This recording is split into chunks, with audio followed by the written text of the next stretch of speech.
Hey, Chrissy here. I am a landscape architect and the owner of Kismet Design. I am a very process-driven designer, and I love sharing what I do and how I do it with anyone who's interested. Reaching your true potential and achieving your own personal goals will not happen by chance. You have to set your intentions, make a plan, and do the work. Thank you for joining me to nerd out on design. Don't forget to subscribe and to share too. Let's create something great together. I wrapped up last year with a discussion on perfectionism. I have set many goals for myself for the new year, as I'm sure you have as well. One thing that I do each year is set a word of the year. My word for last year was refine. My goal was to really dial in on my processes, services, and skills. I feel pretty good about where that focus took me through the last year. I made some great refinements both personally and professionally. My word for this year is reach, both as in reaching to new heights and in expanding my reach. I started the podcast on a whim with really little thought as to what I hoped would happen with it, but more of an experiment. I put it out there to see what the possibilities might look like. I had a lot more fun doing it than I expected, and I was blown away by the positive feedback as well as the growth in audience that I saw. Now that I have seen what the possibilities look like and have a glimpse of what it all feels like adding into my already busy workload, I'm excited to keep it rolling. I appreciate you sticking with me. Today, as we start the new year, I'm thinking about brand. Building brand is so much more than just a logo and a color scheme. Brand is what you stand for and why you do what you do.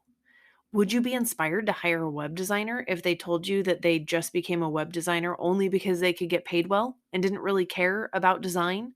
I certainly wouldn't. I want to work with someone who cares about what they do and why they do it. Now, that's a pretty unlikely situation because most creative fields are mainly pursued by people because they have a passion for it. It's not something you just by happenstance end up in.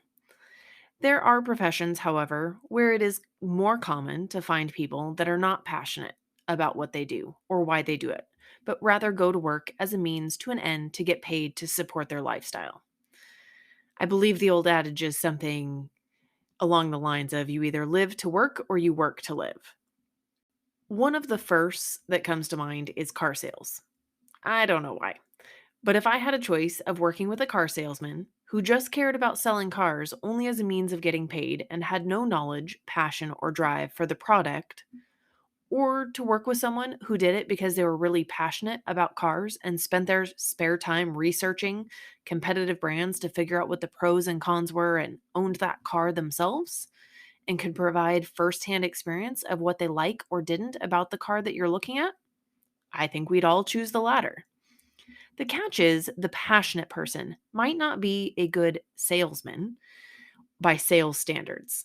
And I feel like a lot of designers fall into that category. And sales tends to turn into a four-letter word for most of us. They likely make the sales only because their passion and knowledge are inspiring and comforting to their clients.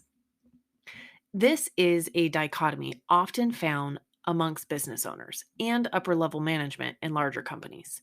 There is a learning curve and a unique balance to be found between skill, knowledge, and passion.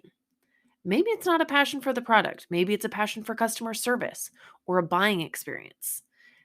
Anytime you can bring passion into what you do, it will make it better, more fun, and dramatically increase your results. This is a passion that will keep customers coming back to them.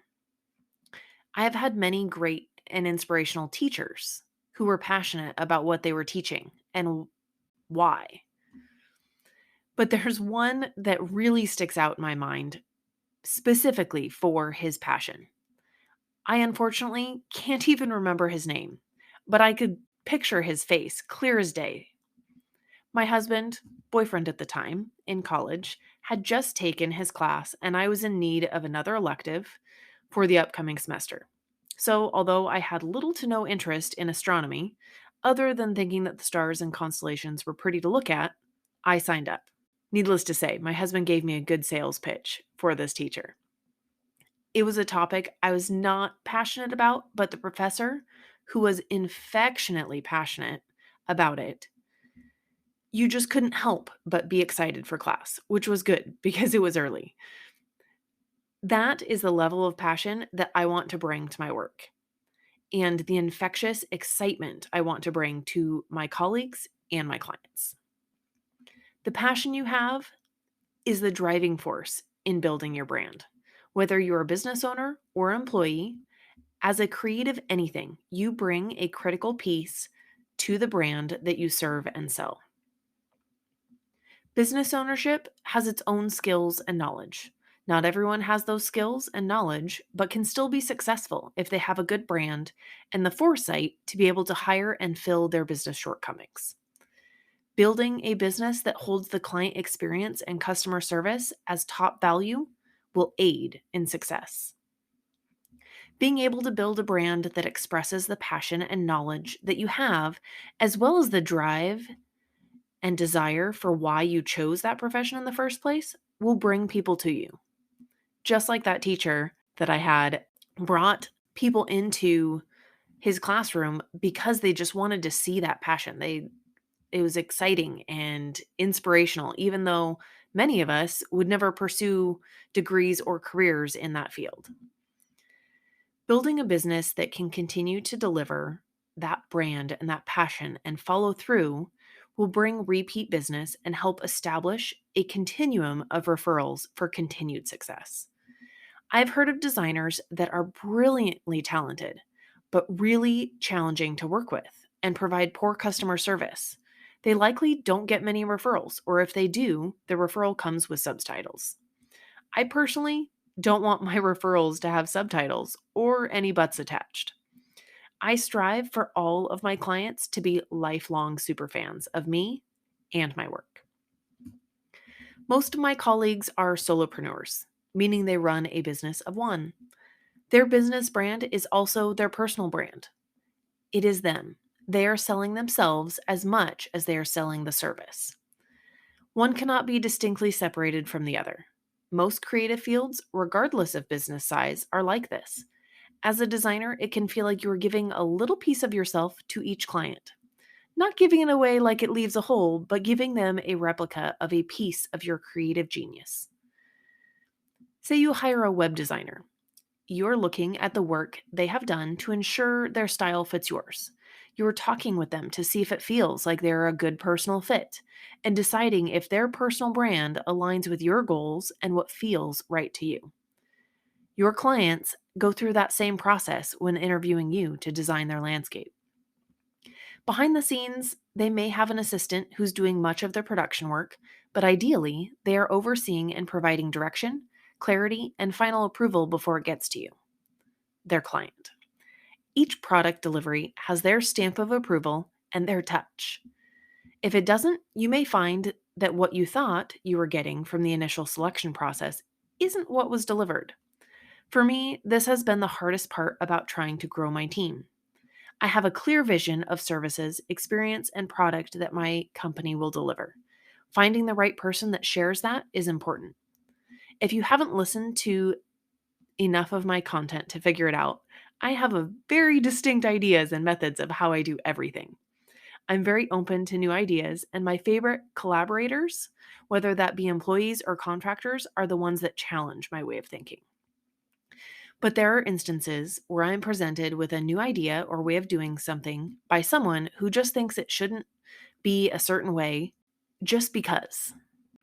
For all of you parents out there, I know you've told your children at least, well, let's not count, more than a few times, to do it because I said so. Well, we all know how well that works, and I am just as stubborn as a 2-year-old when presented with ideas in the same way. But I light up if I am told it should be done a certain way because that will create these other connections, fill in this gap here, and create an opportunity there. Yes, that is what I live for. Working with others internally or externally to my business, it is important to me that they have a mindset, goals, and vision that align with mine. Everything needs to be intentional, and it needs to have a process and reasoning behind it. It doesn't need to be a replica of me. That would be boring and honestly, probably really annoying, but in alignment and balanced. I find my most successful pairings are the ones in which strengths and weaknesses complement each other, aligned in a common vision. If you haven't listened to the episode with Colleen Hansen, our conversation is a perfect example of why we work so well together. Nothing is random. The more deliberate and well thought out the idea, intention, and vision, the better. I design this way too. Each placement and each alignment is intentional. You will find these alignments and repetition in nature as well. The golden rectangle or Fibonacci sequence is the perfect example of nature's intentional design.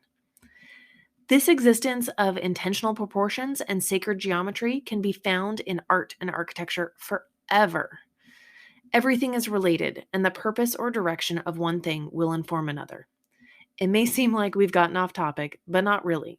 Building a brand is like building a web of services, values, processes, and intentions that are all interconnected. When executed well, it is often not even apparent until it is pointed out or explained. But once revealed, it is inspiring and exciting.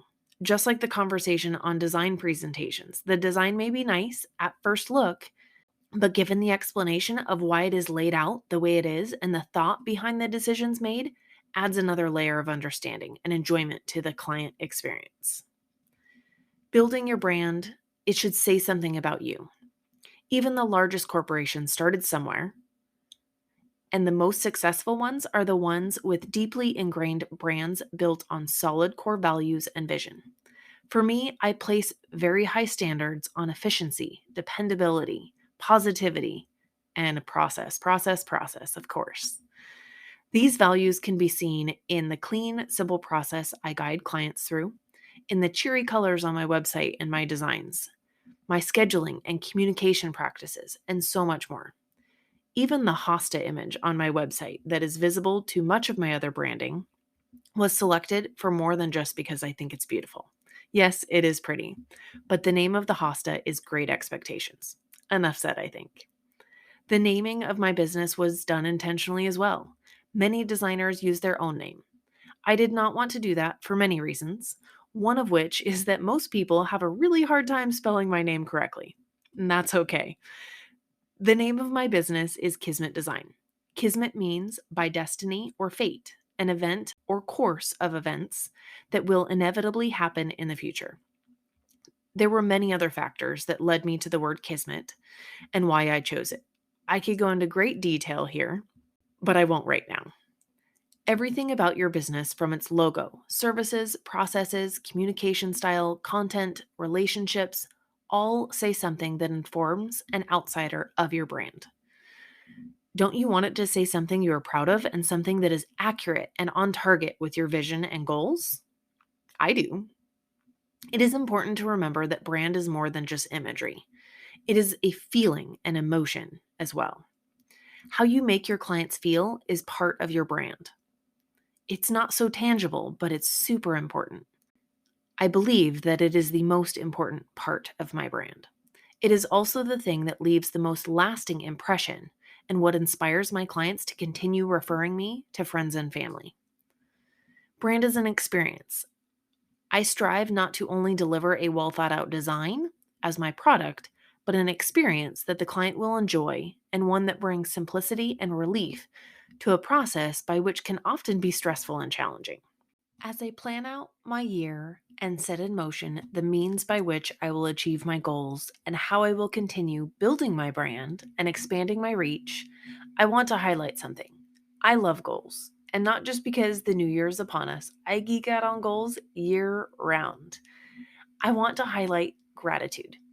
Often goals are made looking at what could or should be and setting intentions to fill a perceived void. As you set your goals to build your brand and find new ways to share your passion, be sure to ground yourself in some gratitude for the present and what you have in reality, and look at how far you've come so far. Being grateful for the present helps you see the good and build upon it, and that gratitude will fuel your passion and excitement for where you're going in a way that will be infectious to your colleagues and your clients. Please share with me what inspired your brand, how you show and share your passion, who inspires you, and where you're headed. Just as your life and career are a journey and an evolution, brand is as well. My brand today is not what it will be in 5 years or 10 years. Each step you take, each new layer of growth and experience evolves the brand of your business. Goals set the course heading to make sure you're headed in a direction that you want, but each micro step along the way is an integral part of the entire puzzle. Your enjoyment of the process and evolution will feed your passion and excitement, and often effortlessly build on the brand you reflect into the world. Enjoy the process and keep building.